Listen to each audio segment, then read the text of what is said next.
या सढ़ई और गुआ सीप्रे राखी तैयारी करी चर्चा रे चित्तरंजन राखी पूर्णिमा रे बजार रे राखी दुकान ने भिड़ मध्य देखा मिली।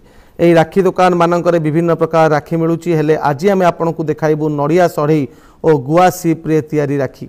एभली राखी को एक नियारा कारीगर तैयारी करी चर्चा रही कटक कंदरपुर ग्रामर चित्तरंजन जहाँ को कि श्रद्धार समस्ते कान्हू बोली डाकती। हाथ में तैयारी नड़िया सढ़ई गुआ सीप्र राखीर चाहिदा अधिक। एभली वर्ज्य वस्तु को व्यवहार उपयोगी करिपारुथिबा नियारा कारीगर होउचंती कान्हू। गुआ सीप को सुंदर भावे गोलाकार भावे कटा जाउची। एहा परे सेथिरे विभिन्न प्रकार रंग दे अठा द्वारा माली खंजा होई सुंदर सुंदर राखी तैयारी होउची। खाली गुआ सीप नुहे जो नड़िया सढ़ई आमे माने फोपाड़ी देउचु से सढ़ई को गोलाकार चारिकोणिया करी आरी द्वारा काटी ताको पॉलिश करी सेथिरे रंग अठा विभिन्न प्रकार चुमकी मारी राखी तैयारी करुचंती कान्हू एवं ताको सहयोग करुचंती पूरा परिवार।